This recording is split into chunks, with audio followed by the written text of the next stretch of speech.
Bueno, nosotros habíamos quedado en el versículo 37 del capítulo número 2, ¿sí? Para hacer un poco de un recuento, habíamos visto el primer discurso, primera predicación de Pedro, ¿sí? Que fue recién cuando había descendido el Espíritu Santo y hubo señales, prodigios, y la gente se preguntaba, ¿no? ¿Qué es esto que está pasando?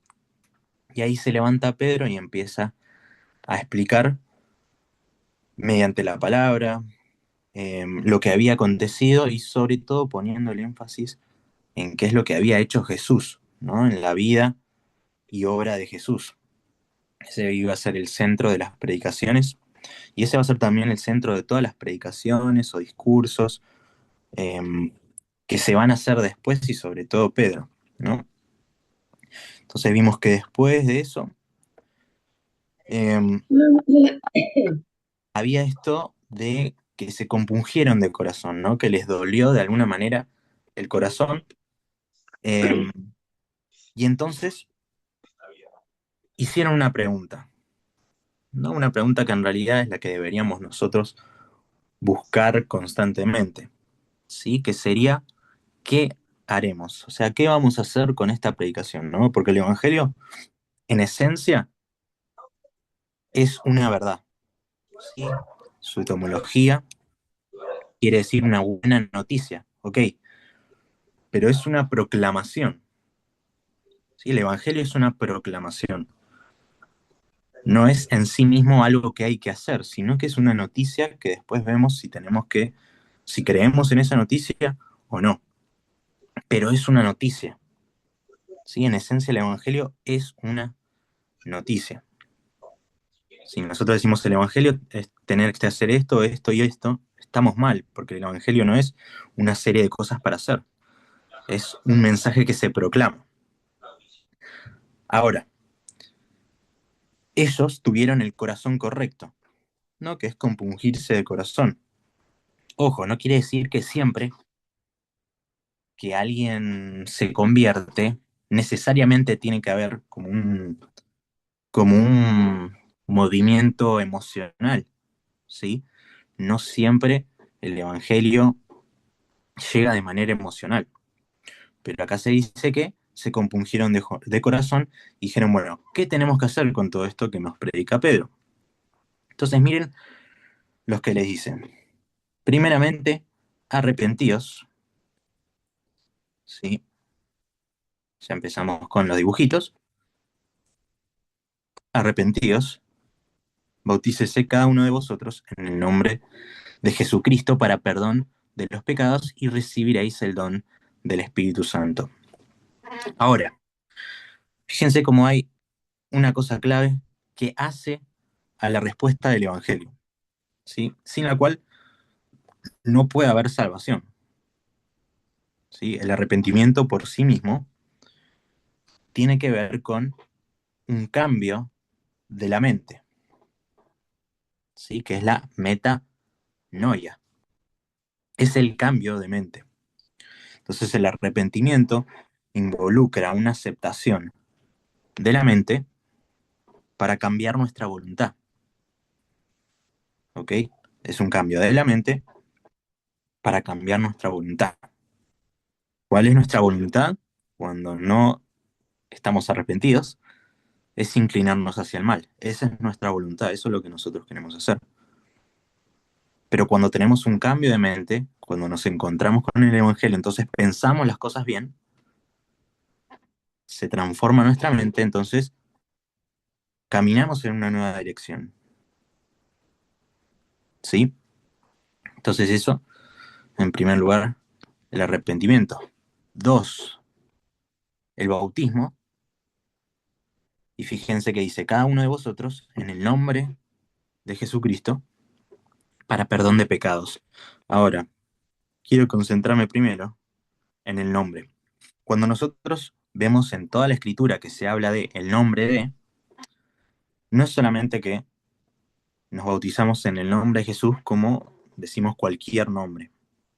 ¿Sí? Para la mentalidad judía, y también debería ser para nosotros, cuando se habla en el nombre de, tiene todo el peso, tiene toda la carga de lo que supone Jesucristo, ¿sí? No solamente el nombre en sí mismo no tiene poder en sí mismo un nombre, ¿sí? Lo que tiene poder es lo que representa ese nombre o lo que es ese nombre. En este caso, Jesucristo, ¿sí? Cuando se habla de bautizarse en el nombre de, acá como en el subyacentemente, ¿sí? Se está hablando de una aceptación de todo lo que Jesús hizo, ¿sí? Eso es bautizarse en el nombre de. Es todo lo que da Cristo, el sacrificio, quién es Él, lo que vino a ser, lo que Pedro dijo antes que era Jesucristo. Todo eso, toda esa carga que contiene el nombre de Jesucristo, es la que se carga cuando se bautiza en el nombre de. ¿Sí? No es solamente una fórmula, no es solamente una frase en el nombre de Jesús, sino que es una aceptación de todo lo que involucra a Jesús. ¿Sí? Y acá, para perdón de pecados. Y acá tenemos una diferencia muy grande entre las distintas tradiciones. ¿Sí? Los católicos, por ejemplo, romanos, hablan de el perdón de pecados por medio del bautismo. El bautismo es lo que perdona pecados. Sí, pero también esto lo va a repetir en su carta. ¿Sí? Entonces, volvemos de vuelta. ¿Qué fue lo primero que nos dijo? Sería arrepentimiento. Luego, el Y bautismo. bautismo. ¿Sí? Entonces, arrepentimiento y bautismo. Eso es lo que ellos deberían hacer con el mensaje. ¿Sí? Tercer cosa, van a recibir el don del Espíritu Santo, pero esto es por causa de el bautismo en este contexto.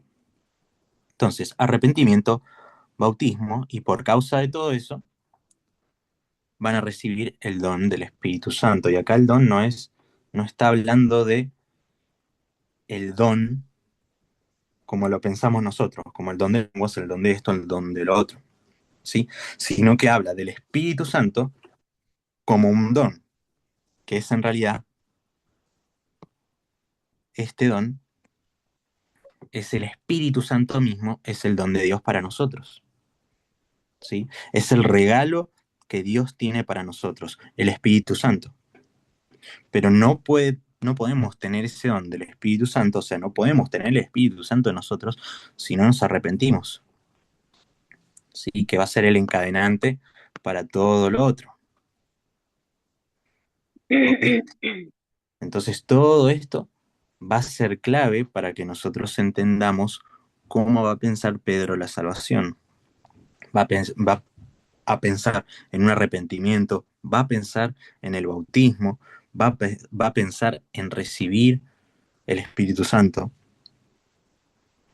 Si todo eso va a ser, va a ser parte de la salvación para Pedro. Sí. Luego, dice por acá, de vosotros es la promesa y para vuestros hijos y para todos los que están lejos. Todos los que están lejos, tiene que ver también con los gentiles, ¿sí? Si bien Pedro no va a creer en el principio, ¿sí? Pedro va a tener que, por revelación, saber, ¿sí? O darse cuenta, tener esa revelación de que también la salvación es para los gentiles, pero acá de alguna manera en su sermón ya lo menciona, a los que están lejos. Sí, esta es una típica frase que también se utiliza en el Antiguo Testamento para hablar de los gentiles específicamente. Sí, pero acuérdense que Pedro en ese momento todavía no concebía la idea de los gentiles entrando en ese pacto. Entonces, para ustedes es la promesa y para sus hijos, ¿sí? Por cuantos el Señor nuestro Dios llamare. Acá lo que en realidad está diciendo es que Dios es el que llama a todos a sí mismo. Sí, esto es una parte muy linda porque vemos cómo es el amor de Dios, que es el amor de Dios el que llama desde lejos. Sí, capaz en Reina Valera no se nota o no se aprecia muy bien, pero lo que está diciendo es que el que llama es Dios. Llama a los que están lejos, gentiles, a sus hijos y a todos ellos. ¿Sí? Entonces es el Señor, ahí, el Señor nuestro Dios, el que los llama a los que son de la promesa, a sus hijos y a los que están lejos. ¿Sí? Entonces, se ve que Pedro dijo otras cosas, pero no las menciona todas Lucas. Acuérdense ustedes que Lucas lo que hace es compilar información. Por lo tanto, nosotros no tenemos todas las palabras, ni tenemos el discurso exacto que dio Pedro, que dio Esteban, o cualquiera. ¿Sí? Lo que tenemos son o fragmentos o una idea, o la idea principal de lo que la persona que estaba diciendo el discurso quería decir. ¿Sí? Por eso dice, y con otras muchas palabras testificaba el exhortado. O sea, Pedro no dijo solamente esto que estamos leyendo, sino que también dijo otras cosas que nosotros no sabemos. Y también decía, sed salvos de esta perversa generación. Eso, o sea, si se acuerdan, es algo que también dijo Jesús. Y es algo que también dijo Juan el Bautista. ¿Sí? Entonces está recordando lo que dijeron las personas antes de Pedro. ¿Sí? Específicamente lo que decía Juan el Bautista y lo que decía también Jesús. Entonces dice, sed salvos. ¿Qué quiere decir eso? O sea, tomen la decisión.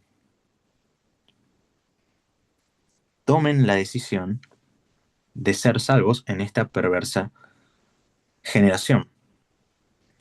Entonces, así los que recibieron su palabra, esta palabra también, recibir, pasa lo mismo o parecido a lo que pasa en el nombre de Jesucristo.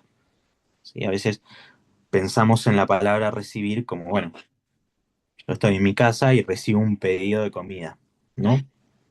Pero acá la palabra recibido tiene una connotación más profunda, que es la de qué? La de aceptar el mensaje, abrazar ese mensaje y vivirlo. ¿Sí? No solamente recibir como decir, ah, bueno, eso me parece bien, entonces sigo por acá. No, sino que es mi corazón se transforma y sigo esa verdad que me predicaron, ¿no? Eso es lo que tiene que ver, o la carga emocional, la carga intelectual, la carga del corazón que tiene la palabra recibir. ¿Sí? No solamente, ah, bueno, recibiste la palabra, no, sino la recibieron, la abrazaron y continuaron en eso.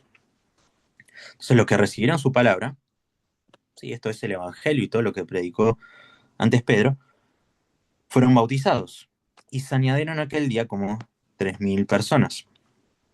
Y entonces, ¿cuántos se convirtieron? En la primera predicación, el primer discurso de Pedro, 3.000 personas. Y acá en el 42 hace como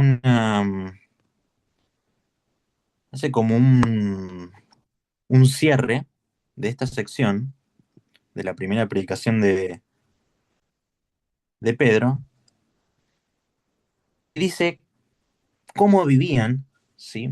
Cómo vivían, y esto va a continuar hasta el versículo 47, cómo ellos vivían la vida cristiana, ¿no? Cómo la iglesia primitiva vivía la vida en comunidad, la vida esta de nuevo, esto nuevo que había salido de las enseñanzas de Jesús, que era la iglesia. ¿Qué es lo que hacían? Perseveraban en la doctrina de los apóstoles, primero, ¿sí? Perseveraban en la doctrina de los apóstoles. Esta palabra perseverar, obviamente, como ustedes deben saber, tiene que ver con algo continuado, algo que no cesa, algo que no cambia con el tiempo, ¿sí? Algo que estaban todo el tiempo insistentemente haciendo, ¿sí? Perseveraban, primero en la doctrina de los apóstoles. Lo que nos está planteando Lucas es la importancia que ellos le daban. ¿A qué le daban importancia a la iglesia? Uno, la doctrina. Sí, muchas veces la palabra doctrina parece como una mala palabra. No, eso es lo que me da muchas veces la sensación a mí, ¿no? Como bueno, si hay mucha doctrina es porque no es del espíritu, ¿no? Si hay mucha doctrina es porque no hay libertad, ¿no? Y para la iglesia primitiva, y lo vemos está escrito, la doctrina era esencial, ¿sí? Ustedes tienen que saber que sin estas cosas que nosotros vamos a ver, entonces una iglesia no puede ser una iglesia. Claro, a veces está muy ligada a la religión. Bueno, yo tengo un conflicto con la palabra religión, ¿no? Yo, si ustedes saben la palabra, ¿sí? La palabra religión tiene que ver con religar, ¿sí? Religar quiere decir volver a unir. Yo lo que digo es, no solamente que el cristianismo es una religión, yo doblo la apuesta. El cristianismo es la única religión. ¿Por qué? Y se los voy a explicar. Porque lo único que puede ligar a Dios con el humano es el cristianismo. Es Cristo mismo. Cristo mismo es la definición de religión pura y es la única religión Jesús. Sí, yo sé que todos o la mayoría están vinculan la palabra religión con una serie de enseñanzas, ¿sí? Pero la Biblia dice que hay un solo mediador, ¿sí? O hay una sola persona que puede religar religión a Dios con los hombres, que es Cristo. Por lo tanto, yo no veo la connotación mala de la palabra religión, sino que eso simplemente se usa hoy en día eh, para denominar a todas aquellas sectas o cualquier desviación de la doctrina, justamente, para como tener cautivos a las personas que creen eso, ¿sí? Tratar de cortar sus bienes, cortar su libertad, pero si nosotros vemos la palabra en sí misma, religión, es volver a unir. Sí, el único que puede volver a unir a Dios con los hombres, el único mediador, el único que nos puede justificar delante de Dios, es Jesús. Sí, por lo tanto, si vamos a la palabra misma de religión, Jesús es la única religión. O Jesús mismo es la religión. Pero bueno, eso es solamente es un tecnicismo con la palabra. Sí. Volvemos. Entonces, ¿en qué perseveraban ellos? En la doctrina. ¿Sí? Una iglesia que no tiene una doctrina clara no puede ser una iglesia, porque ¿en qué cree ¿en qué puede creer esa iglesia? Está pedaleando en el aire, una iglesia sin doctrina. Y una iglesia que no enseña doctrina tampoco es una iglesia. ¿Por qué? Porque la iglesia primitiva perseveraba en la doctrina de los apóstoles. Fíjense que no es la doctrina, no es yo me levanté hoy y tengo ganas de enseñar esto y lo otro, sino que era en la doctrina de los apóstoles. ¿Sí? En la doctrina de aquellos que Dios puso para que establecieran el fundamento de la iglesia. Nosotros vimos que Jesús es el fundamento también de la iglesia, la piedra fundamental, la cabeza de la iglesia. Pero si vemos en Efesios, dice que también el fundamento son los apóstoles, ¿sí? Apóstoles y los profetas. Entonces, ellos perseveraban en la doctrina de los apóstoles. Esa es la primera característica de una iglesia y de la iglesia primitiva. Dos, la comunión unos con otros. Esta palabra tiene que ver con la koinonía, ¿sí? Que es la palabra en el griego, koinonía. Y tiene que ver justamente con eso. Una unión, una común unión. Una unión que se da solamente por el Espíritu Santo, ¿sí? Una unión que se da solo por el Espíritu Santo. Yo le dije, utilicé la imagen de el Espíritu Santo como el cemento que une a todos nosotros que somos las piedras, ¿sí? Entonces, sin el Espíritu Santo no puede haber comunión. ¿sí? O cuando no hay comunión es sinónimo de que el Espíritu Santo no está en ese lugar, o por lo menos en las personas, ¿sí? Pero tampoco puede haber comunión si no hay una doctrina clara. Entonces todo esto está subordinado. No puede haber comunión unos con otros si no está clara la doctrina de los apóstoles, porque cuando no está clara la doctrina, entonces empiezan las divisiones. Cuando no se predica a Cristo, y eso se ve en 1 Corintios capítulo 1, no había comunión en la iglesia de Corinto, por ejemplo. Sí, por así decirlo, se mataban unos a los otros diciendo yo soy de Apolos, yo soy de Cefas, yo soy de Jesucristo. Sí, no había unión. ¿Por qué? Porque no había una doctrina clara. Entonces, Pablo, ¿qué es lo que les dice? Yo les prediqué a Cristo y a Cristo crucificado. ¿Cómo ellos van a unirse de vuelta? Predicando a Jesucristo. O sea, una doctrina clara. Predicando el sacrificio de Jesús. Sacrificio de Jesús por ellos, el sacrificio de Jesús por su iglesia. Esa va a ser la medicina que va a utilizar Pablo para las divisiones eh, de la iglesia de Corinto, por ejemplo. Entonces, como la doctrina une con una doctrina correcta y con una doctrina profunda, se resuelven los problemas. Sí, no solamente los problemas de la iglesia, se resuelven todos los problemas. El tema es que a veces a nosotros nos falta profundidad en los temas. Sí, hay cosas que no nos parecen tan malas, pero cuando vemos eso que está mal dentro de la iglesia o dentro de cada uno de nosotros, a la luz de la palabra, con una profundidad espiritual correcta, entonces ya hay pecados que nos parecen peores de lo que nosotros pensamos. ¿Sí? Así nos vamos transformando en nuestra mente y vamos siendo más como Cristo. Entonces, primero, la doctrina. Segundo, la comunión unos con otros. Tercero, el partimiento del pan.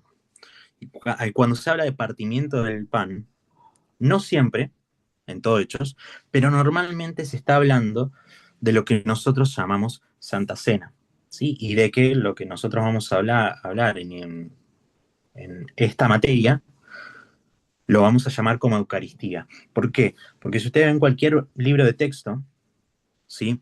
De la historia, ustedes siempre van a ver la palabra Eucaristía. Siempre. Siempre van a ver la palabra Eucaristía. Nunca van a ver la palabra Santa Cena. Los primeros años de la iglesia, ¿sí? Los primeros siglos, muchos siglos de la iglesia, siempre se llamó Eucaristía. Que Eucaristía quiere decir celebración. ¿Sí? La celebración de la cena de Jesús. Entonces, acostumbrémonos a usar esas palabras para hablar de alguna manera el mismo idioma. ¿Sí? Ya sé que muchos lo asocian con el catolicismo romano, entonces lo rechazan. Pero si ustedes leen cualquier libro, ustedes van a ver la palabra Eucaristía, ¿sí? Ya sea de un protestante o de un evangélico. ¿Sí? Siempre lo van a ver con la palabra Eucaristía, sobre todo en los primeros años, porque siempre se utiliza esa palabra. ¿Sí? Entonces, en la Eucaristía, el partimiento del pan, eso es lo que ellos perseveraban también. O sea, esto era un elemento central de la iglesia, participar del cuerpo, de la sangre de Jesús, recordar lo que él había hecho en la cruz, recordar que él iba a venir en un momento. ¿Sí? Tiene toda una doctrina tras el partimiento del pan. ¿Sí? Y eso se fue desarrollando a lo largo de los siglos. Pero para ellos era algo central, tanto como la comunión como con la doctrina. ¿Sí? El partimiento del pan era algo esencial de la vida de los primeros cristianos. Tanto que, si nosotros vemos capaz algunos lugares de culto, ¿sí? De casas, en los primeros 2, 3 siglos, literalmente hay una mesa en el medio y un lugar alrededor donde todos se reunían alrededor de la Eucaristía o alrededor de donde se partía el pan, donde se participa del vino. ¿Sí? Estaba en el centro. Después vamos a ver, les voy a mostrar una foto de eso. Entonces, el partimiento del pan como tercer elemento. Y por último, en las oraciones, ¿sí? Iglesia que no ora es iglesia que muere, ¿sí? Era algo esencial y nosotros vamos a ver ahora, después ahí en el capítulo 3 que todos los días o perseveraban o de forma diaria el pueblo, ¿sí? Ahora los cristianos, los que estaban, los que creían en Cristo, iban todos los días a la hora de la oración a seguir orando, ¿sí? Al templo, ¿sí? Seguían orando en el templo. Entonces las oraciones hacían parte de esta iglesia primitiva. Entonces, ¿en qué perseveraban? Uno, la doctrina de los apóstoles, la comunión unos con otros, el partimiento del pan y las oraciones. ¿Sí? Primero, enseñanza sólida de la doctrina. Dos, el amor, la coinonía, la comunión. Tres, lo que nosotros llamamos la Santa Cena. ¿Sí? Recordar la muerte de Jesús, recordar la venida de Jesús, participar de él. Y cuarto, las oraciones. Una iglesia que oraba constantemente y hacía todo en oración. ¿Sí? Entonces, esto va a ser clave para que nosotros sepamos cómo se movía la iglesia, qué era la iglesia en ese momento. Y la iglesia eran estas cuatro cosas. Eso era la iglesia. Fíjense que del 44 al 47 va a hablar de lo que pasaba en esa iglesia. Miren lo que pasó después de esa predicación, ¿sí? Y sobrevino temor a toda persona. Y muchas maravillas y señales eran hechas por los apóstoles.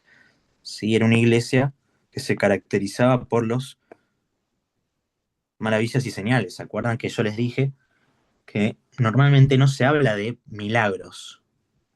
¿Sí? Si ustedes leen la Biblia en español, incluso, van a ver que no es común usar milagros, la palabra milagros, sino que eran maravillas y señales. ¿Sí? Maravillas, ¿por qué? Porque era una manifestación sobrenatural y señales, ¿por qué? Porque todos esos milagros apuntaban a algo. ¿Sí? Apuntaban a Dios, apuntaban a Cristo, apuntaban a que la persona que los hacía era aprobada por Dios y que su mensaje tenía que ser escuchado. ¿Sí? Entonces esas son las señales. Y todos los que habían creído estaban juntos. ¿Sí? Lo mismo en comunión unos con otros. Y tenían en común todas las cosas, y vendían sus propiedades y sus bienes, y los repartían a todos según la necesidad de cada uno. Fíjense que la prioridad de ellos era repartir para las necesidades. ¿Sí? Era una iglesia que veía la necesidad del otro. ¿Sí? Y cómo nosotros debemos imitar todo esto. Y perseverando unánimes cada día en el templo, fíjense que el templo va a ocupar un lugar esencial en Hechos. ¿Sí? La iglesia ya se va a desprender del templo ya en el año 70, ¿sí? Cuando el templo de Jerusalén es destruido. ¿Sí? Pero el templo siempre va a ser el primer lugar al que Pablo, por ejemplo, va a ir. ¿Sí? Pablo, ¿qué es lo que hacía cuando iba a una ciudad? Iba primeramente al templo, a las horas de oración, pero también para predicar, ¿sí? Para predicar a Cristo, y lo hacía primeramente en el templo. Después, obviamente, siempre pasaba lo mismo, lo echaban, lo linchaban, lo querían sacar de ese lugar, y cualquiera de esas cosas, ¿sí? Pero primero se predicaba en el templo. Los apóstoles seguían yendo al templo a orar. ¿Sí? Entonces el templo va a ser algo eh, que no se va a desechar, ¿sí? Para los primeros cristianos. Entonces, cada día en el tiempo, partiendo el pan en las casas, y acá no, lo que se cree por el contexto y por las palabras que se usan en el griego, que acá no está hablando de lo mismo, ¿sí? Que acá no está hablando acerca de lo mismo, sino que está hablando de esto como simplemente comer, ¿sí? Lo que en algunas cartas de Pablo se llama el ágape, ¿sí? Ellos participaban primero. de la Eucaris, o sea, de la fiesta, y luego hacían un ágape, hacían una gran comida para todos. ¿Sí? Y ahí charlaban, ya no tenían una connotación religiosa, sino que tenía más una connotación de amor, de compartir unos con los otros, de alimentar a los pobres, ¿sí? A los que no tenían comida, alimentarlos. Pero este pan en las casas tiene más relación a eso, ¿sí? No como la vida religiosa del partimiento del pan y del vino.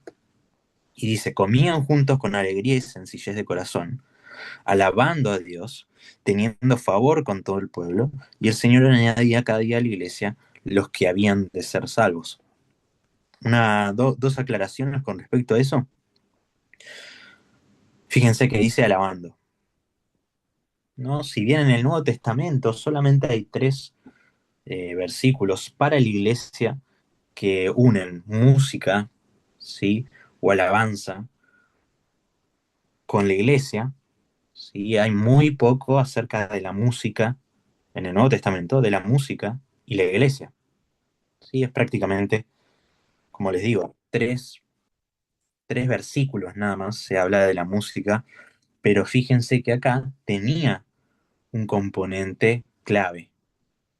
¿Sí? La música siempre fue parte del culto. Si bien explícitamente, como les digo, en el Nuevo Testamento no hay mucho acerca de la adoración con la música, ¿sí? Estoy hablando específicamente con la música y la iglesia. Acá fíjense que es algo que era clave para ese momento. ¿Sí? Dice que alababan a Dios. Y ese alabar tiene que ver con música, ¿sí? O por lo menos con cantar, ¿sí? Eso era parte de la esencia de la iglesia de los tiempos de los apóstoles, ¿no? La iglesia primitiva. Y hasta acá tenían el favor de todo el pueblo. ¿Sí? Luego vamos a ver que por causa de los fariseos, los saduceos, van a empezar a tener problemas incluso con el pueblo. Y el Señor añadía cada día a la iglesia los que habían de ser salvos. Esta traducción, ¿sí? En realidad lo que dice acá es a los que eran salvos, ¿sí? No a los que habían de ser salvos. La traducción más correcta es a los que eran salvos. Los que eran salvos se añadían a la iglesia, ¿sí?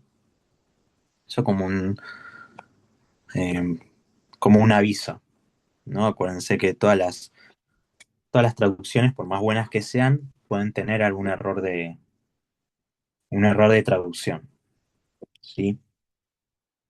Entonces, pasamos directamente al capítulo 3, ¿sí? Y el capítulo 3 va a ser muy interesante, ¿por qué? Porque todo va a empezar con un milagro, ¿no? Acá vamos a ir un poquito más rápido.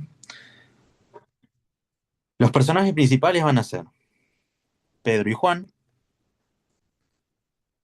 y va a ser un cojo, ¿sí? Un hombre cojo de nacimiento, que si nosotros vemos después el final del capítulo 4, va a decir que este hombre tenía ya más de 40 años.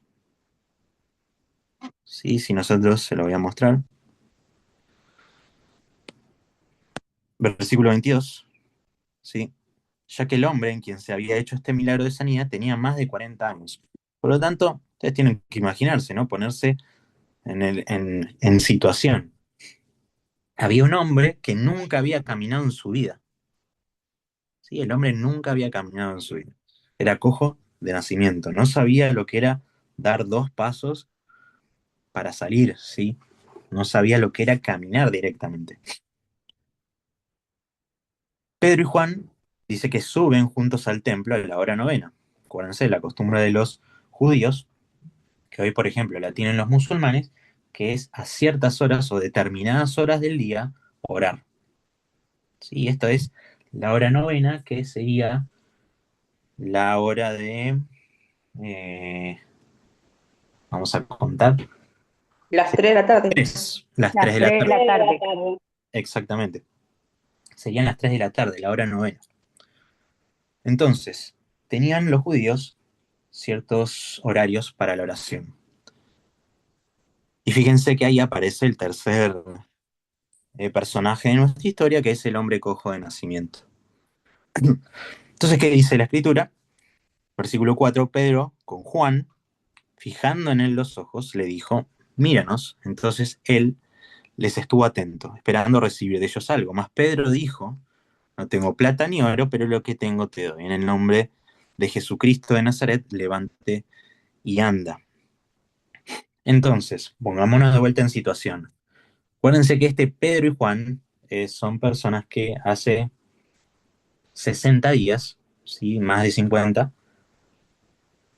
estaban en posiciones distintas delante de Jesucristo, ¿no? Pedro había negado a Jesús 3 veces y Juan había estado en su crucifixión, ¿sí? Tanto que Jesús le encomienda a su madre, a María, ¿no? Entonces son personas que en un momento, hace un poco más de un mes, ¿sí? Menos de 2 meses, habían estado en posiciones totalmente distintas, pero miren cómo también es la gracia de Dios, el amor de Dios, como une dentro de la iglesia tanto a Pedro, que había negado al Señor, como Juan, que había estado con Jesús en su crucifixión.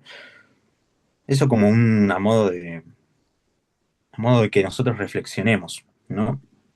Pero fíjense lo lindo que es cómo el Espíritu Santo trabaja a través de Pedro uniendo a esta iglesia y uniendo a través de un hombre que había negado a Jesús, ¿sí? Entonces, volvemos a la situación. Dice, no tengo plata ni oro, pero lo que tengo te doy. En el nombre de Jesucristo de Nazaret, levántate y anda. De vuelta, lo que les dije antes, en el nombre de Jesucristo de Nazaret, no es solamente que el nombre de Jesucristo de Nazaret no es como una especie de talismán, ¿sí? O una especie de conjuro que nosotros utilizamos y porque yo digo el nombre, ese entonces se va a cumplir. ¿Sí? Yo conozco mucha gente que habla el nombre de Jesús como si fuese eso, ¿no? ¿Por qué? Porque, no sé, capaz salieron de eh, algún culto, capaz porque salieron de algún tipo de magia esotérica, lo que sea, ¿sí? Pero no, porque nosotros digamos el nombre de Jesús, no va a pasar nada, ¿sí? Lo que está diciendo, que es lo que le dije antes, es toda la carga que tiene decir el nombre de Jesús de Nazaret con todo lo que Jesús hizo, con todo lo que Jesús logró hacer en la cruz, se está diciendo de esa manera. Entonces, en el nombre de Jesús de Nazaret, levántate y anda. Y tomándole por la mano derecha, le levantó, y al momento se le afirmaron los pies y los tobillos, saltando, se puso en pie y anduvo. Y entró con ellos en el templo, andando y saltando, y alabando a Dios. ¿Sí? Entonces, acá vemos un milagro, ¿sí? Un milagro que no tiene explicación. Vemos algo sobrenatural. Y entonces, de vuelta, pongámonos en la situación. Había un hombre que durante 40 años o más de 40 años no había caminado, pero ahora de la nada, no solamente que camina, sino dice que se puso en pie, saltó. Sí, empezó a dar saltos cuando él nunca en su vida había saltado. ¿Sí? Él aprendió a caminar en ese momento. Y no solamente que hizo eso, sino que aprendió a alabar a Dios mientras caminaba y mientras saltaba. ¿Sí? Fíjense que todo el pueblo le vio andar y alabar a Dios. Versículo número 10. Y le reconocían que era el que se sentaba a pedir limosna a la puerta del templo. Perdón. La hermosa. Y se llenaron de asombro y espanto. Fíjense lo que causó en la vida de ellos, de los que estaban viendo esto, a este hombre saltar. Así que nunca lo habían visto parado, ahora empieza a saltar y empieza a correr y empieza a andar. Se asombraron y se espantaron. Esas dos cosas van a aparecer a lo largo de todo Hechos, ¿no? Sobre todo de esta primera parte, donde se centra en el ministerio del Espíritu Santo y la iglesia en Jerusalén, ¿no? Esta mezcla de asombro, de sorpresa y también de espanto y de temor y de miedo. ¿Sí? Las dos cosas van a estar no solamente fuera de la iglesia, sino también dentro de la iglesia. ¿Sí? Dentro de la iglesia también va a estar esa mezcla de asombro y espanto. Entonces, ¿qué pasó con esto? ¿Cuál fue las repercusiones que tuvo en el pueblo? Vemos el versículo 13. Dice, varones israelitas, ¿por qué os maravilláis de esto? ¿O por qué ponéis los ojos en nosotros como si por nuestro poder o piedad hubiésemos hecho andar a este? ¿Qué había pasado en la mente de las personas que habían visto eso? Vieron a Pedro y dijeron, uff, ¿quién es este, no? Es el poder de Pedro. Ojo, no están diciendo que, o no estaba en la mente de las personas que era como una especie de Dios, ¿no? Como si iba a pasar, eh, por ejemplo, con Pablo, ¿sí? Que van a pensar que era Saturno, por ejemplo, o que va a pensar que era un Dios cuando eh, en el capítulo 28, 27, 28, cuando Pablo estaba siendo llevado a Roma, ¿sí? Que van a pensar que era un Dios. No está hablando de eso, sino que estaban poniendo los ojos en ellos, ¿sí? Y lo que dice Pedro es por nuestro poder o piedad. O sea, Pedro no hizo eso por su propio poder. Era el poder de Dios en él, era el Espíritu Santo en él, o por su piedad. No tenía que ver con el nivel de santidad que Pedro tenía, ¿sí? El nivel de pureza, por así decirlo, que tenía Pedro, sino que era otra cosa, ¿sí?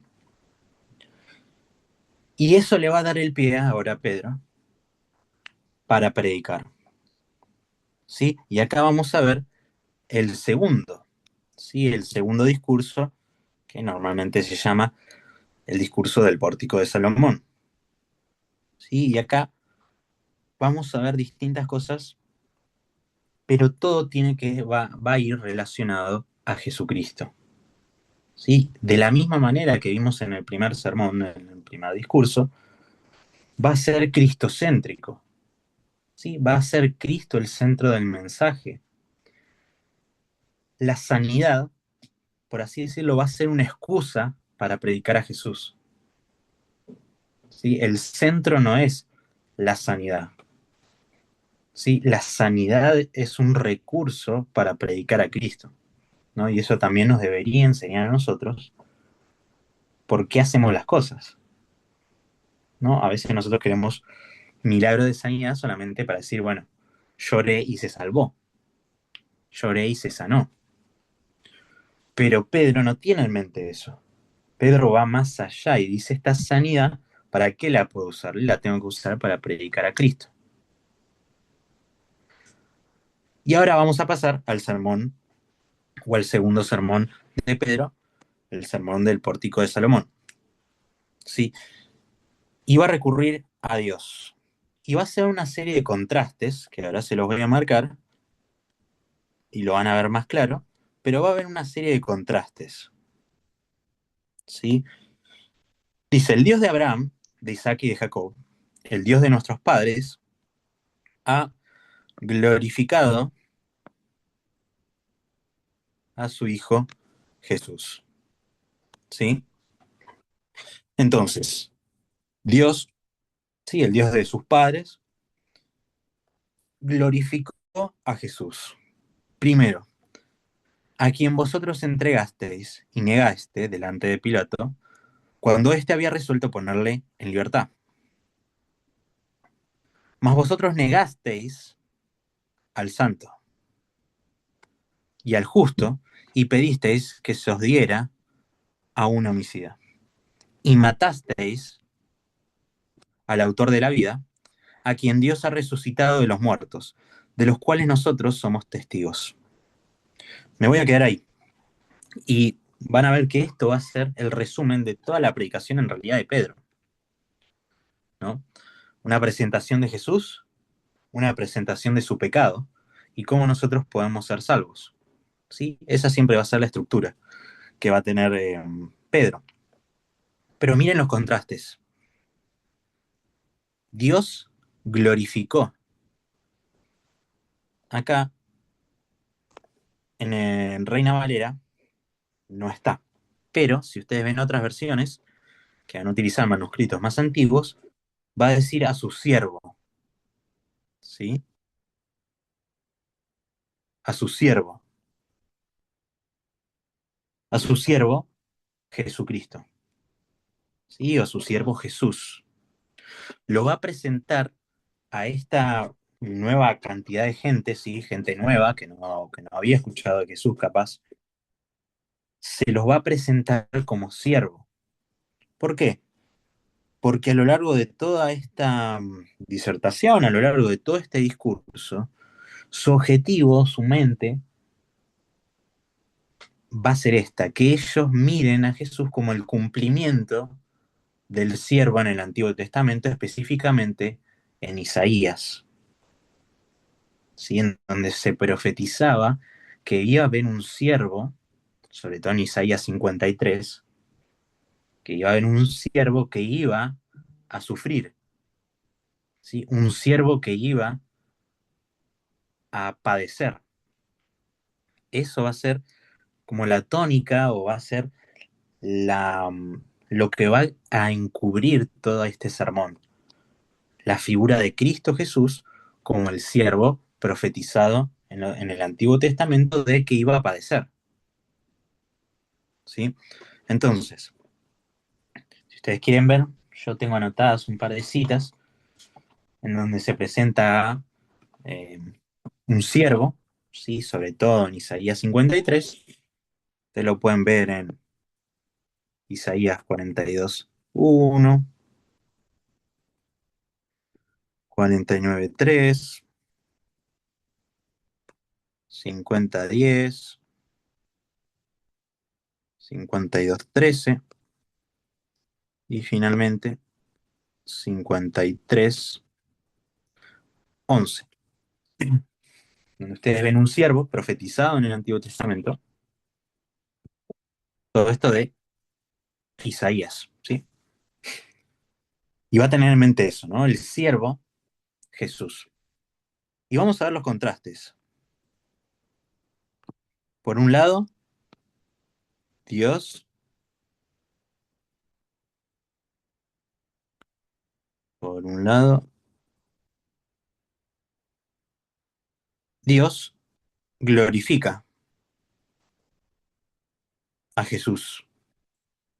Por otro lado, ellos entregaron y negaron a Jesús. ¿Sí? Eso es un contraste. Está diciéndole, ustedes que lo entregaron y lo negaron, fíjense lo que hizo Dios con este. ¿Qué hizo Dios con este? Lo glorificó. Claro, ahí en Isaías 53. Fíjense que al que ustedes entregaron y negaron, Dios lo glorificó. Entonces, sigamos con los contrastes. Quienes vosotros entraste y negaste delante de Pilato, ¿sí? Frente a un testigo, cuando encima, fíjense lo que agrega, dice que ya Pilato le había puesto o había resuelto ponerlo en libertad, o sea, ya había dicho que él no tenía ningún mal. Jesús no tenía ningún mal por el cual se lo podía condenar. Entonces dijo, bueno, ¿qué hacemos nosotros? Después dice, vosotros negasteis al santo y justo, fíjense, dos características que también aparecen en Isaías, el santo y justo. Ellos negaron al santo. Fíjense lo que pidieron, un homicida. Está buena esta palabra, pidieron a un homicida. Al que era justo, lo entregaron o lo condenaron por un homicida. Y acá con el homicida, siempre hay una reflexión que a mí me encanta, que es quién era este homicida, ¿no? Si nosotros vemos la escritura, vemos que era Barrabás, ¿sí?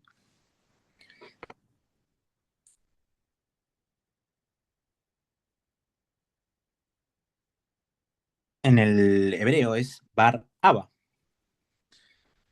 Bar hijo y Abba padre. Cuando nosotros vemos eh, al homicida, me encanta porque nosotros nos podemos relacionar con ese, con el hijo del padre.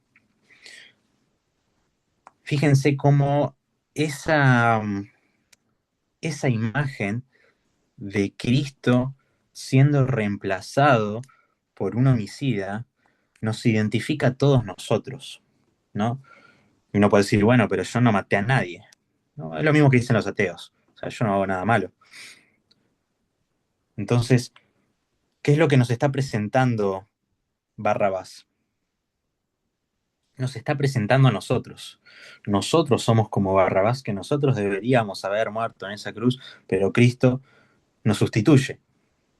Es Cristo el que nos sustituye a nosotros cuando nosotros deberíamos haber ido a la cruz. El que es santo, que nunca pecó, y el que es justo, que nunca hizo ningún mal, se da a sí mismo por un homicida.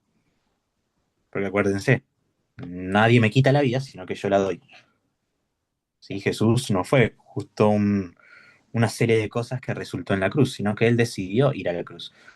Entonces, cuando vemos a Barrabás, entonces nos estamos viendo a nosotros mismos. Barrabás somos todos nosotros.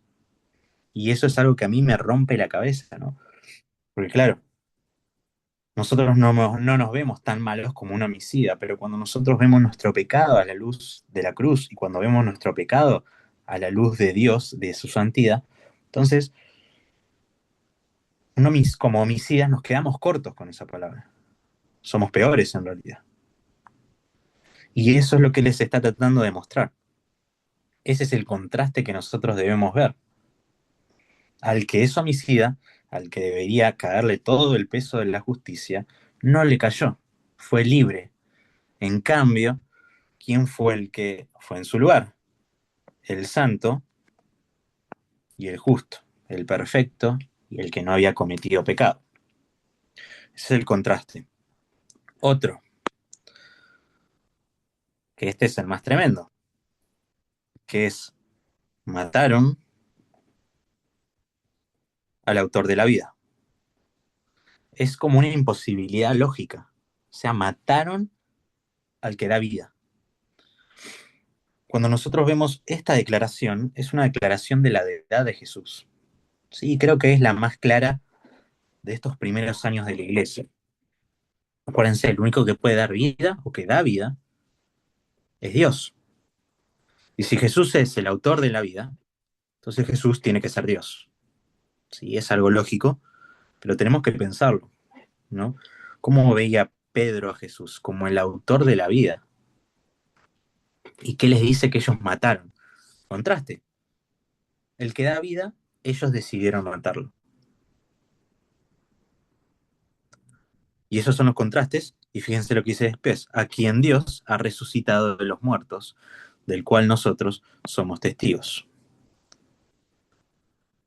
Ustedes lo mataron, pero ¿qué es lo que hizo Dios con él? Lo resucitó. Entonces tenemos dos cosas principales. Dios lo glorificó y Dios lo resucitó. Y dos cosas que son eh, que van a contener todas estas declaraciones. Dios glorificó a su Hijo mientras ellos no lo hicieron y Dios le dio vida a él cuando ellos lo mataron. ¿Sí? Y así va a empezar Pedro su discurso.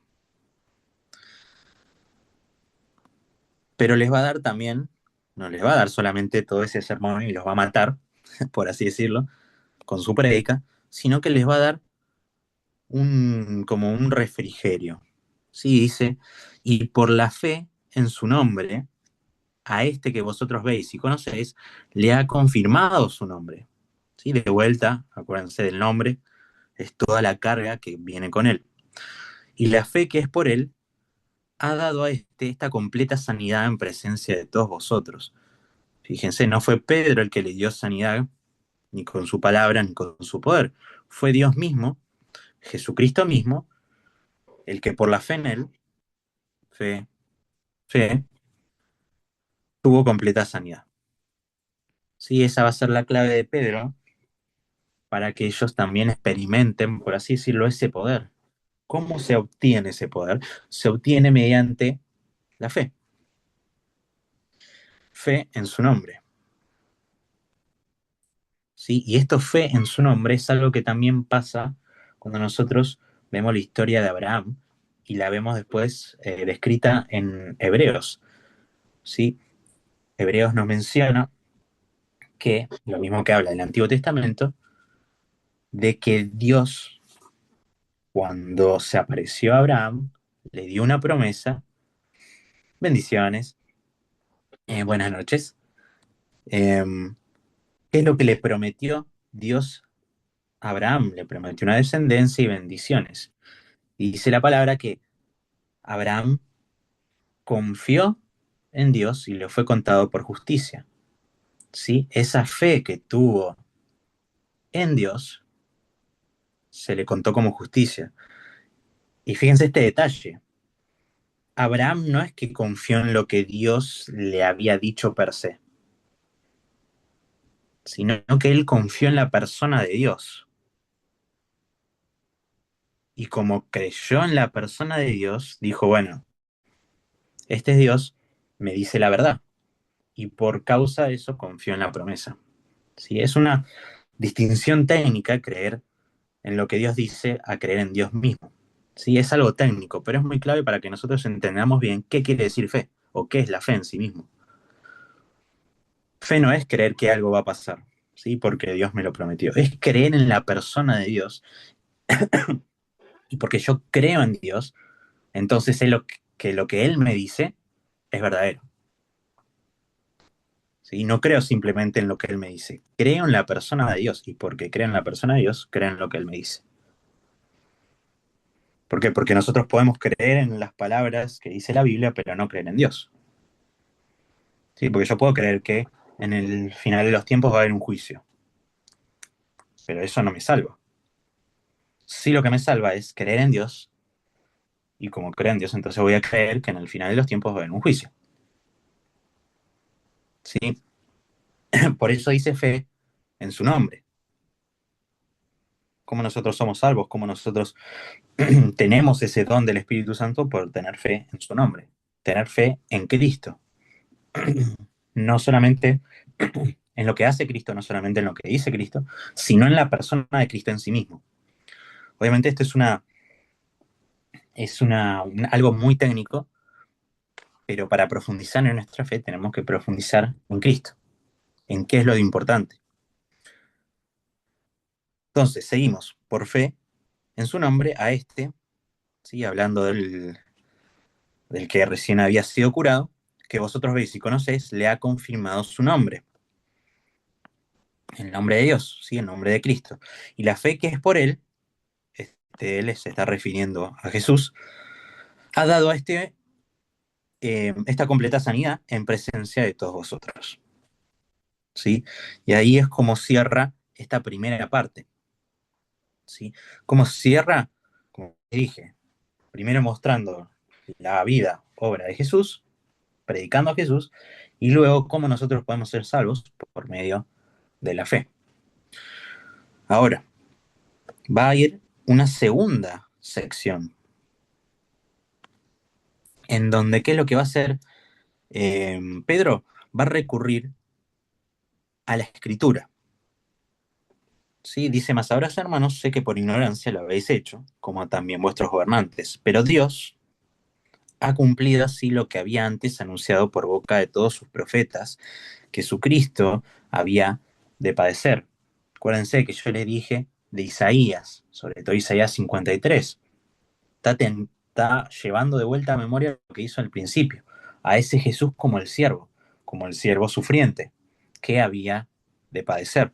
Y acá lo menciona explícitamente que Cristo había de padecer. ¿Sí? Dice, así que de vuelta va a dar la respuesta, o va, ¿qué hay que hacer con esta información que Pedro me está dando? Arrepentimiento, de vuelta, conversión, dice que va a agarrar otra palabra. ¿Para qué? Para que sean borrados vuestros pecados, para que venga de la presencia del Señor tiempos de refrigerio y Él envíe a Jesucristo, que os fue antes anunciado, que esto está hablando de lo que dice acá.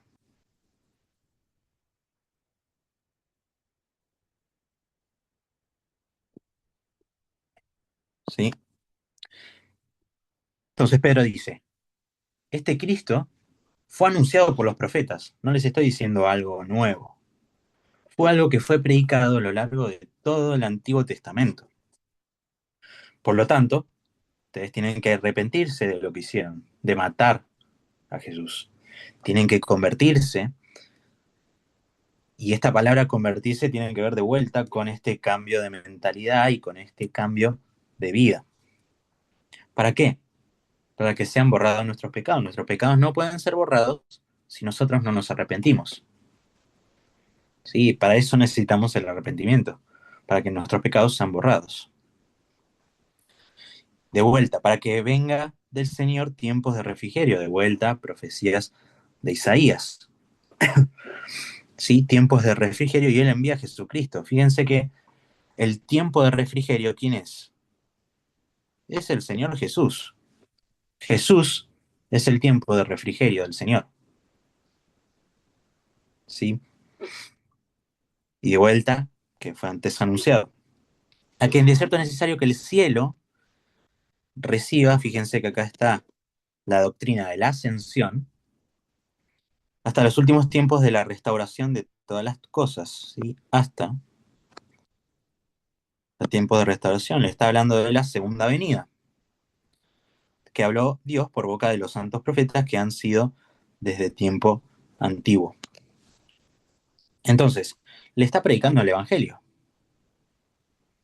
¿Sí? A judíos. ¿Sí? Acuérdense, estamos en el contexto de judíos. ¿Qué es lo que le predicó? Que la salvación había sido anunciada desde el Antiguo Testamento, que ellos tenían que arrepentirse. ¿Para qué? Para que sus pecados sean perdonados. ¿Sí? Tenían que pedirle a Dios, a Jesucristo mismo, ¿sí? El perdón de Jesucristo.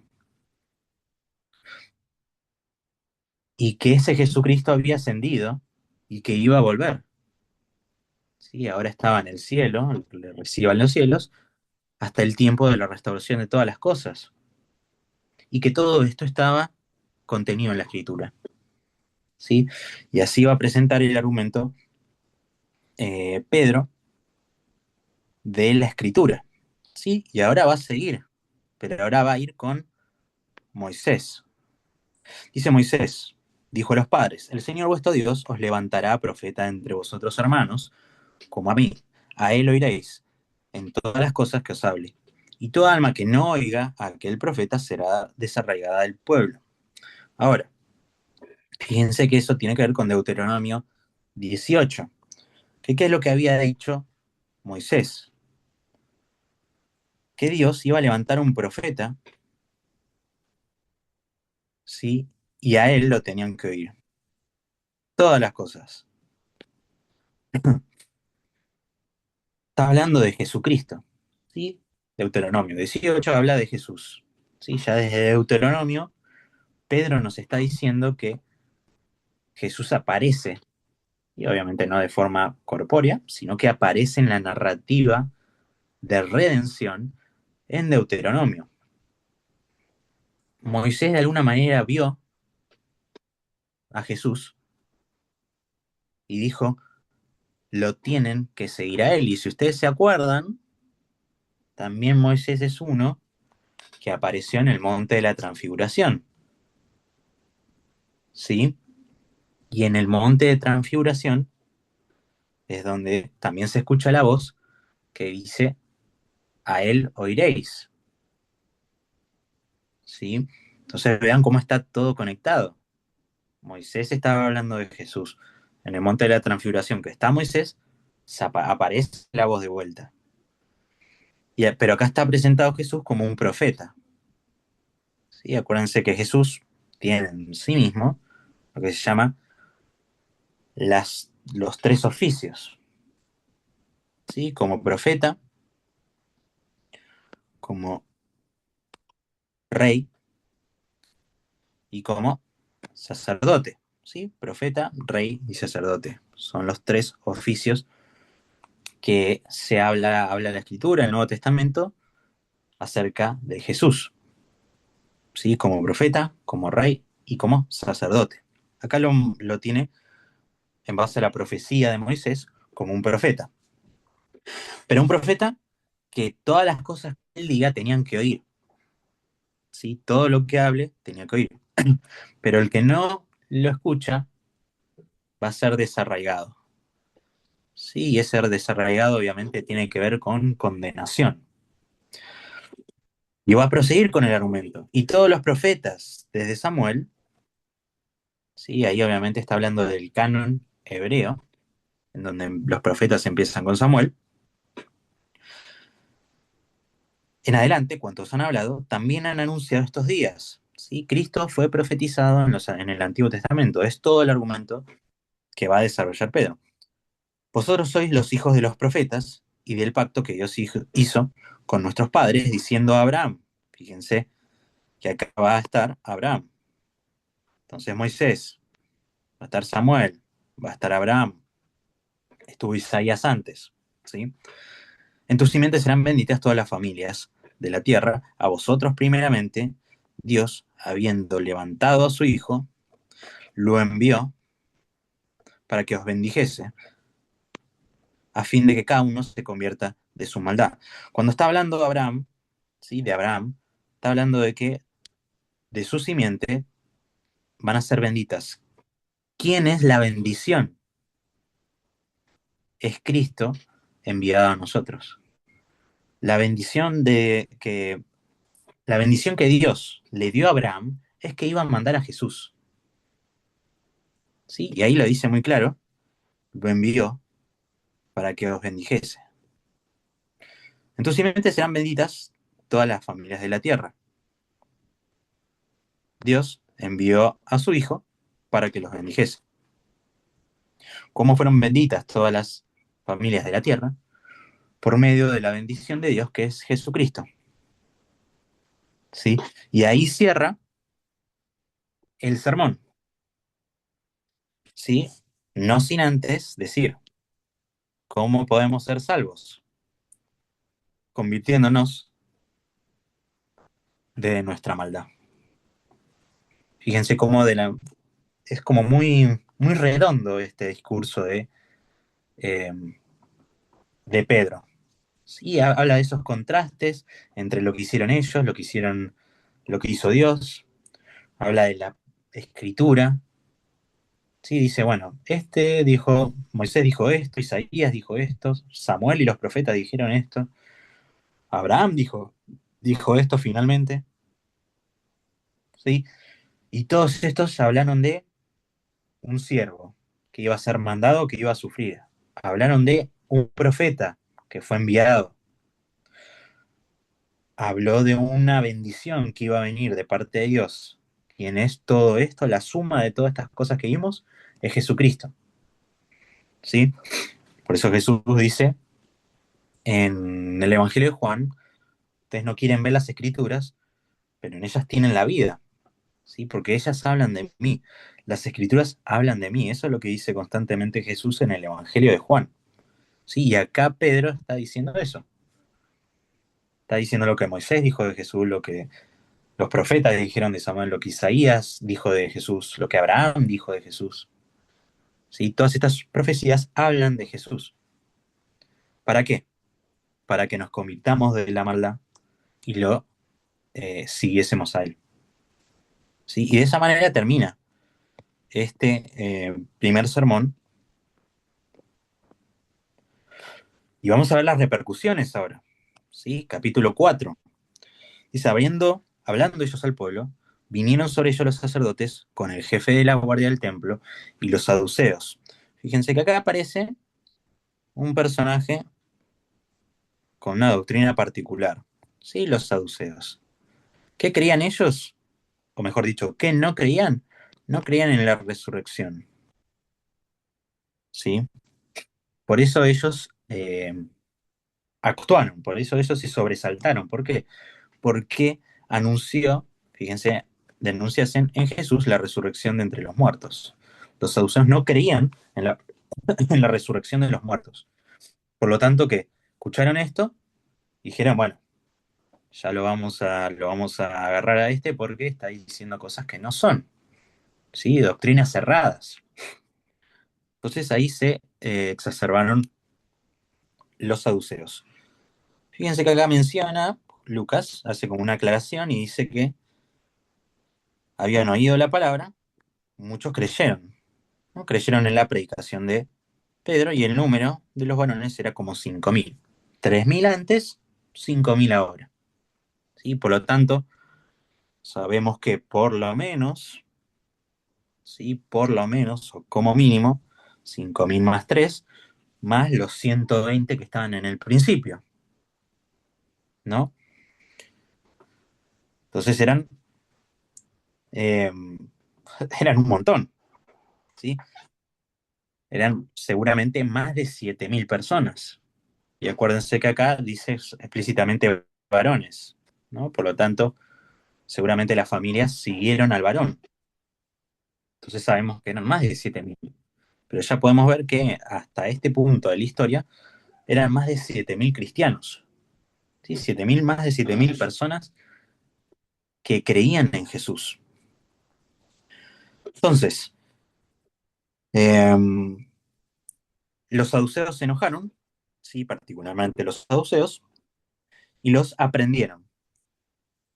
Y los hicieron comparecer ante los sumos sacerdotes, ahí dice específicamente Anás, Caifás y Juan y Alejandro, y los pusieron en medio y le hicieron una pregunta, ahí versículo 7. ¿Con qué potestad o en qué nombre habéis hecho vosotros esto? ¿Sí? ¿Con qué nombre? Que es lo que le dije antes. ¿Sí? Para los judíos no es solamente un nombre, ¿sí? Sino es toda la carga que conlleva ese nombre. Y acá viene el tercer discurso, ¿sí? Porque esto no va a ser tanto una predicación, sino va a ser más un discurso a los sacerdotes, ¿sí? Porque acá era como una interrogación, un interrogatorio, ¿sí? Lo vamos a ver desde el versículo 8 hasta el versículo 12. Hice cosas muy claras.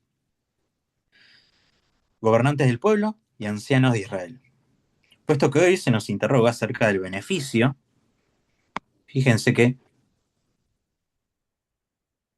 toma el milagro, este acontecimiento sobrenatural, como un beneficio,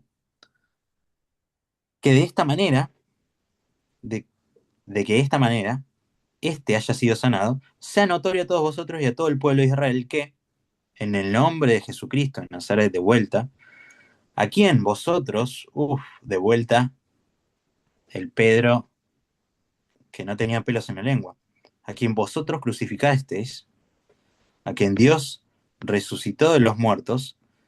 Fíjense que ellos una de las cosas que pasaba que era la resurrección de los muertos. Pero, bueno, acá no se ve, pero fíjense, la resurrección de los muertos se lo repite de vuelta, o sea, no les deja, se lo deja clarito. Y es la resurrección de los muertos. Jesús verdaderamente resucitó. Dice por él, este hombre está en vuestra presencia sano. ¿Sí? ¿Por medio de quién? De Cristo. Este Jesús es la piedra reprobada por vosotros, los edificadores, la cual ha venido a ser cabeza del ángulo. Esto ya lo vimos nosotros. ¿Sí? Lo vimos cuando vimos quién era Jesús y cuál era su relación con la iglesia. Él es la cabeza del ángulo. Y en ningún otro hay salvación, porque no hay nombre bajo el cielo dado a los hombres en que podamos ser salvos. Y esto es algo que deberíamos tener todos presente y predicar. No hay otra cosa en la cual podemos ser salvos.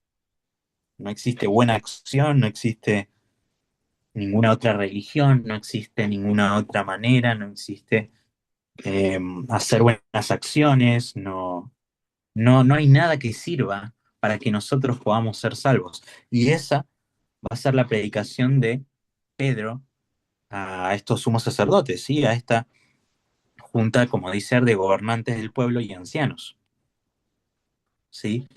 Que ese hombre enfermo está sano ahora, ¿por qué? Porque Jesús resucitó de los muertos.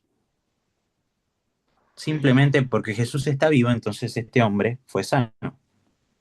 Y no solamente eso, sino que ellos, de vuelta, les expone su pecado. ¿Sí? Eso lo vimos en los tres discursos.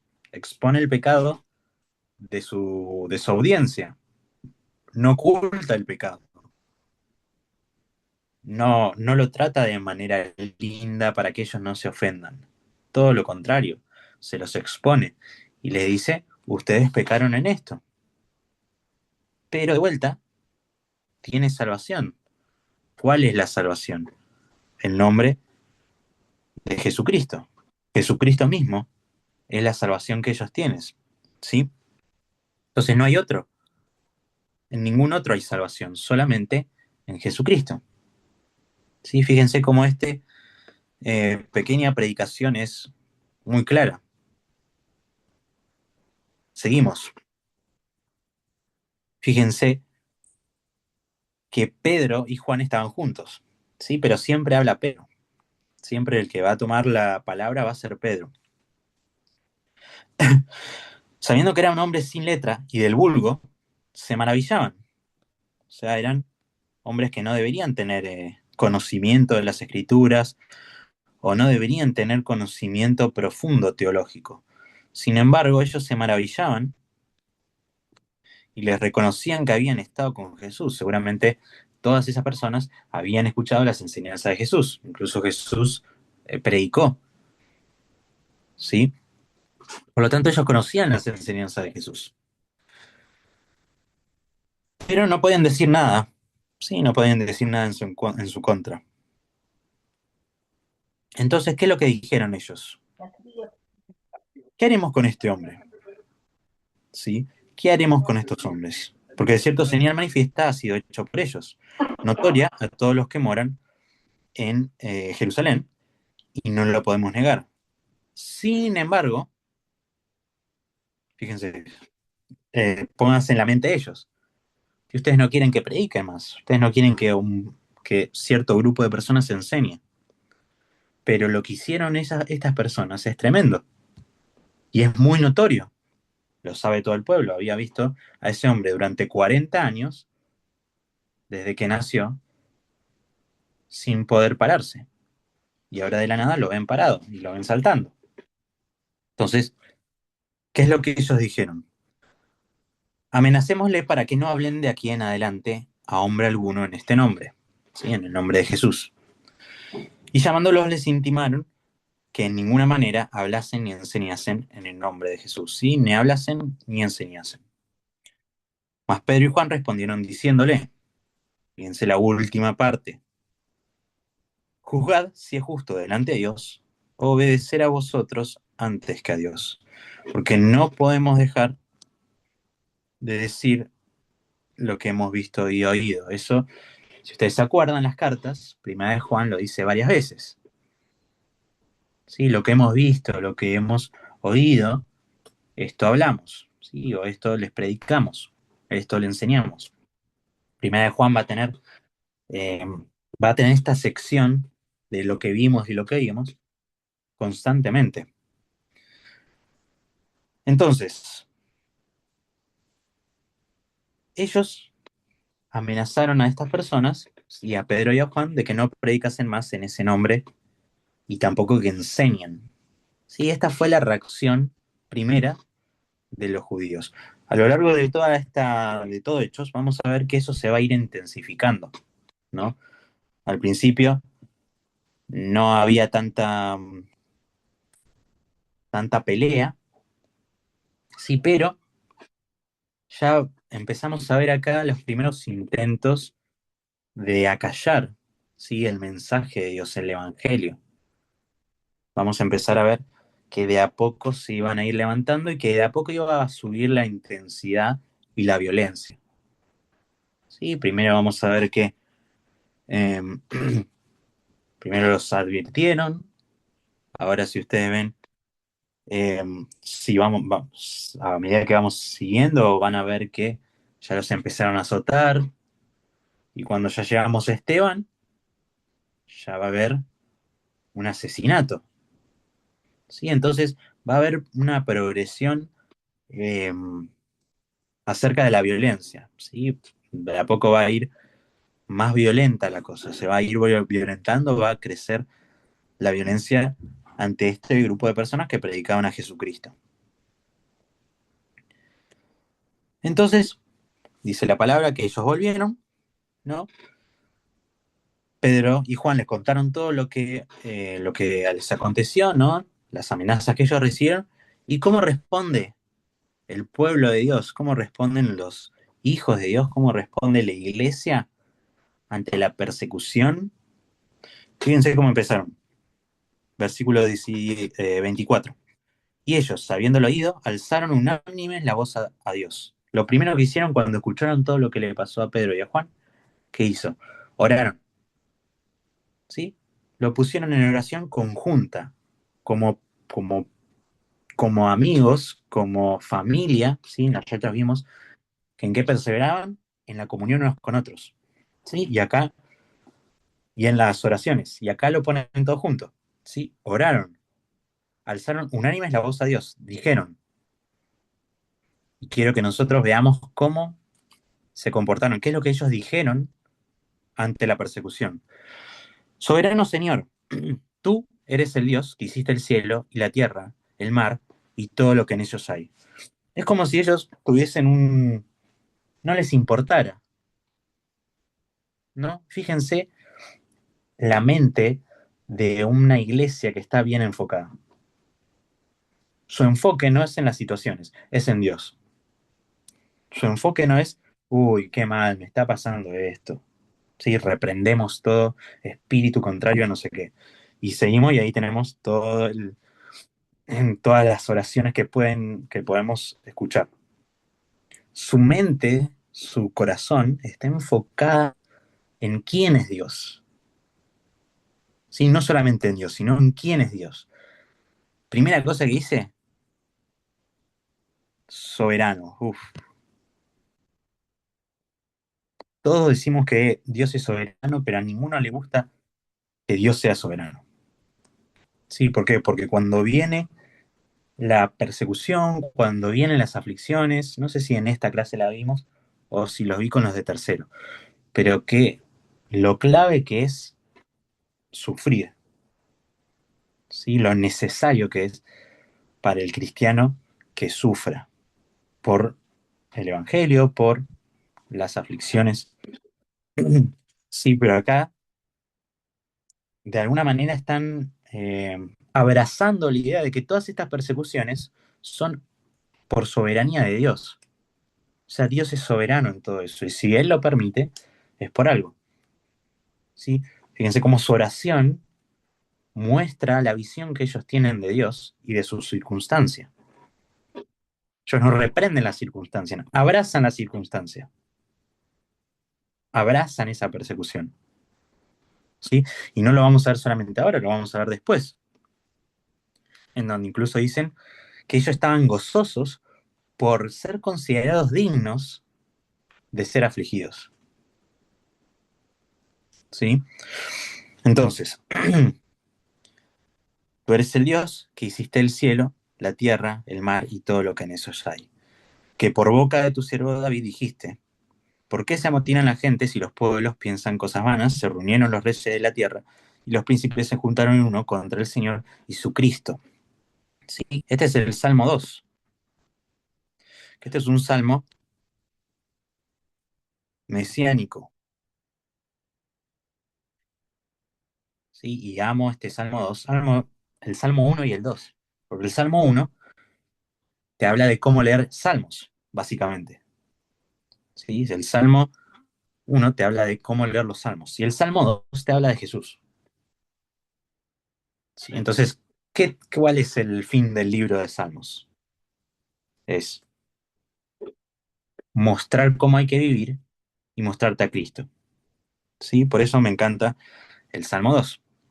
Salmo 1 y 2 en conjunto.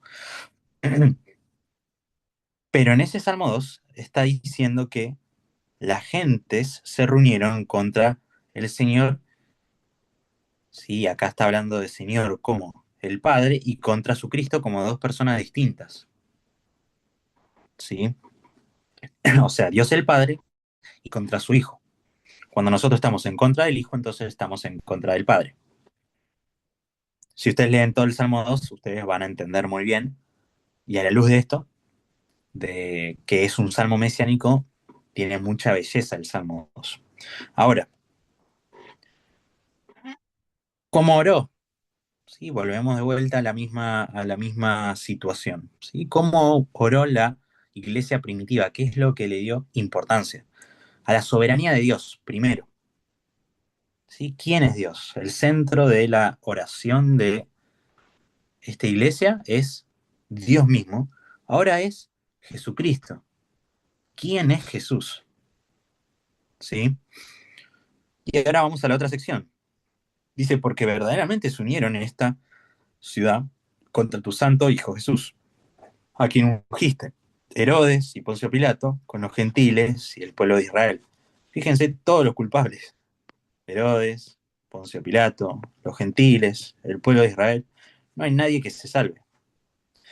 Para hacer cuanto tu mano y tu consejo habían antes determinado que sucediera.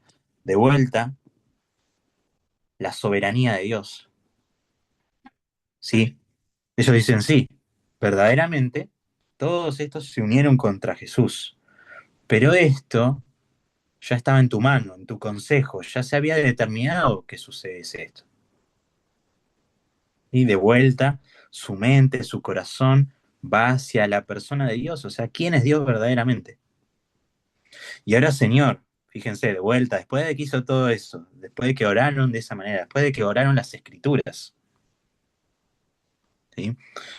Ahora, dice, y ahora, Señor, mira sus amenazas y concede a tus siervos.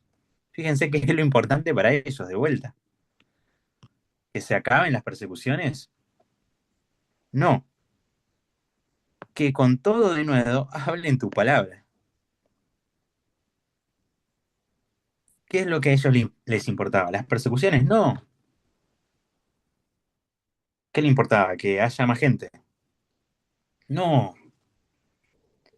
Lo que le importaba eso a ellos era que el evangelio se siga expandiendo, se siga predicado,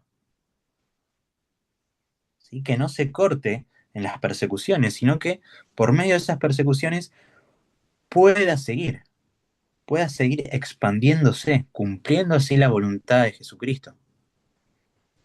Sí, esto es hermoso para todos nosotros y para mí particularmente, que es concede a tus siervos que con todo de nuevo hablen tu palabra, ¿no? Y qué linda oración que podamos hacer todos nosotros, ¿no? Que nosotros con todo de nuevo podamos hablar la palabra a pesar de todo lo que pueda suceder, a pesar de los impedimentos, a pesar de nuestros propios impedimentos, ¿no? De que capaz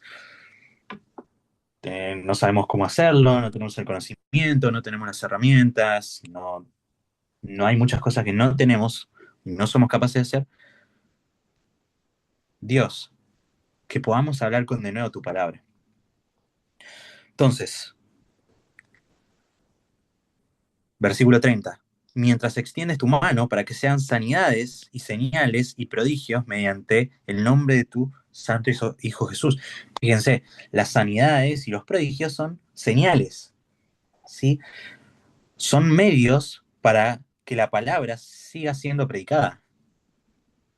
El centro de las reuniones y de la vida cristiana no es hacer señales, sanidades y prodigios. Eso no es el centro. El centro es que eso los lleve a las personas a la palabra o a Jesucristo. ¿Sí? Y todos, versículo 31, cuando hubieron orado, el lugar que estaban congregados tembló, y todos fueron llenos del Espíritu Santo y hablaban con de nuevo la palabra de Dios.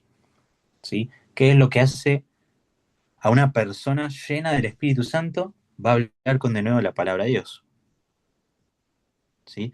Sin ser lleno del Espíritu Santo, entonces no podemos hablar como debemos su palabra. ¿Sí?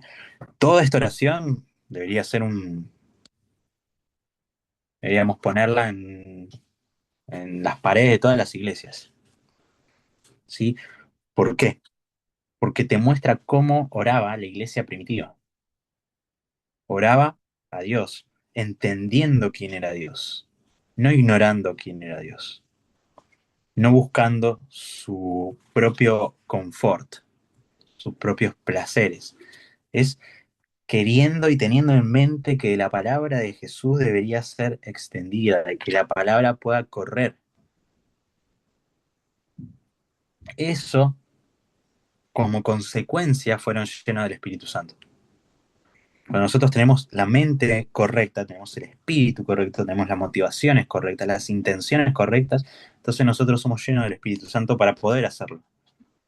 Pero no podemos ser llenos del Espíritu Santo si no tenemos una visión correcta de Dios, si no tenemos una visión correcta de Jesús, si no tenemos una doctrina correcta acerca de quién es Dios, cómo funciona, cómo es su soberanía. No tenemos la doctrina correcta y no podemos ser llenos del Espíritu Santo si nosotros no tenemos el objetivo claro, ¿sí? Que es que se extienda su palabra. Si no tenemos los medios correctos, sanidades y señales y prodigios. No se puede tener todo esto y querer ser lleno del Espíritu Santo. Solo somos llenos del Espíritu Santo si tenemos esto. Si no tenemos nada de esto, entonces no podemos ser llenos nunca. Por más de que lo pidamos 300 millones de veces, con oración y ayuno y todos los recursos que nosotros queramos. Solamente se puede ser si nosotros tenemos todo lo que oramos antes y en el contexto de la oración. Sí, obviamente, sin oración no existe nada, no se puede hacer nada. Entonces, versículo 32 al 37. Sí, vamos a hacer 10 minutos más y ahí ya les doy el examen, ¿sí? Vamos a ver si podemos terminar esta sección y un poquito de las 5. Dice, la multitud de los que había creído eran de un corazón y un alma. ¿Sí? De vuelta vemos características de esas 4 que nosotros vimos al principio. ¿Sí? Una comunión, eso es lo que logra la comunión, un solo corazón y una sola alma. Ninguno decía ser su yo propio, nada de lo que poseía. Tenían todas las cosas en común. ¿Sí? Eran una comunidad. Y con gran poder los apóstoles daban testimonio de la resurrección del Señor Jesucristo. Fíjense que ese es el mensaje que más van a predicar los apóstoles, que más va a predicar Pedro, y también va a predicar Pablo, que es que la resurrección de Jesús. ¿Sí? Ese va a ser el centro normalmente de todas las predicaciones, tanto a judíos como a gentiles. Y abundante gracia era sobre todos ellos. Así que no había entre ellos ningún necesitado, porque todos los que poseían heredades o casas las vendían y traían el precio de lo vendido, y lo ponían a los pies de los apóstoles, y repartían a cada uno según su necesidad. Es una iglesia que veía las necesidades y las suplía. ¿Sí? Cuando se veía una necesidad, se actuaba. ¿Por qué? Porque era una unidad, era una comunión. Entonces José, a quien los apóstoles pusieron por su nombre Bernabé, sí, este es el mismo Bernabé que vamos a ver después en los viajes de Pablo, levita, natural de Chipre, como tenía una heredad, la vendió y trajo el precio y lo puso a los pies de los apóstoles. ¿Sí? Acá va a introducirse Bernabé, ¿sí? Que después va a ser una figura muy, muy importante en los viajes. Se ve que esto lo hace Lucas, ¿sí? Este es como un inciso. ¿Sí? Lo pone ¿por qué? Porque después va a ser una persona que va a tener relevancia. Este José llamado Bernabé. ¿Sí? Y también porque ahora nos va a mencionar la historia de Ananías y Zafía, que va a acontecer por un problema de esto, ¿no? Por causa de eh, traer la heredad a los apóstoles. Ahora, vamos a pasar, ahora nos va a mencionar, ¿sí? Un evento específico de la iglesia. ¿Sí? Nos va a mencionar un evento específico. Y yo quiero que nosotros reflexionemos. ¿Por qué Lucas, entre todas las lindas historias que podría contar, nos contó la historia en donde mueren dos personas que pertenecían a la iglesia? ¿No? Literalmente matadas por la ira de Dios, por el juicio de Dios. ¿No? Cuando yo se los digo así, suena muy fuerte, ¿no? Porque yo digo, claro, no es lo lógico, no es más lindo decir, bueno, tal sanó a esto, tal resucitó a este. No sé, se predicó la palabra en tal lugar y hubo un montón de convertidos. ¿No? ¿No sería lo más lógico? Para mí sería lo más lógico. El tema es que, como siempre, la escritura para darnos placer a nosotros, sino es para mostrar la realidad.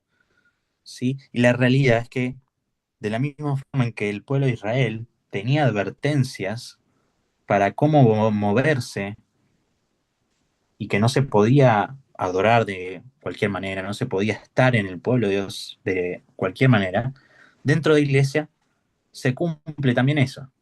No podemos estar de cualquier manera en la iglesia o pertenecer a una iglesia de cualquier manera. ¿Por qué?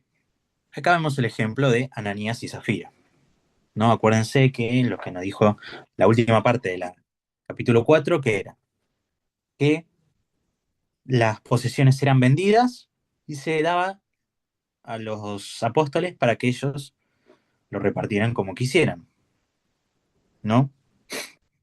Pero Ananías y Zafira mintieron, ¿sí? Ellos mintieron acerca de lo que ellos tenían, ¿sí? Ellos dijeron que habían dado todo cuando en realidad se quedaron con una parte. Y el problema acá no era que ellos se habían quedado con una parte.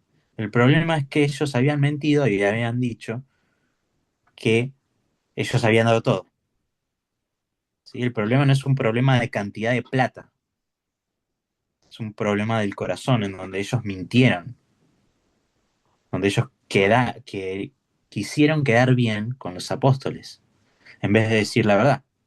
Si ellos hubiesen dicho la verdad, los apóstoles no le hubiesen dicho nada.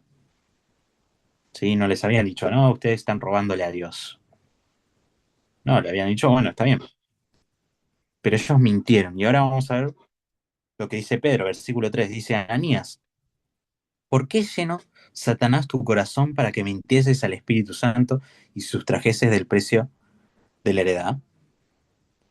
Reteniéndola, ¿no se te quedaba a ti? Y vendida, ¿no estaba a tu poder? ¿Por qué pusiste esto en tu corazón? No has mentido a los hombres, sino a Dios. Y acá es algo muy clave de tener una correcta eclesiología, ¿no? Cuando nosotros le hacemos daño a un hermano, al final le estamos haciendo daño a Dios. ¿sí? Cuando dañamos el cuerpo de Cristo, al final estamos dañando a Cristo, a la cabeza, ¿sí? Y esto es muy claro con el cuerpo humano, ¿no? Cuando nosotros, por ejemplo, alguien nos pellizca, la señal, el cuerpo está lleno de cables, por así decirlo, eléctricos. Cuando alguien nos pellizca algo, una parte del cuerpo, eso manda una señal al cerebro y dice el cerebro, está pasando algo en este lugar del cuerpo. Me está haciendo daño, entonces me tengo que alejar de eso, tengo que luchar eso. ¿Sí? Todo llega al cerebro. Con, la iglesia, el cuerpo de Cristo, pasa exactamente lo mismo. Cuando hacemos daño a una parte del cuerpo, eso llega a la cabeza y a la cabeza es la que le duele, ¿sí? Es la que se da cuenta de que hay un dolor en su cuerpo. De la misma manera funcionó acá. Y entonces Pedro le recrimina, sí, esto era tuyo.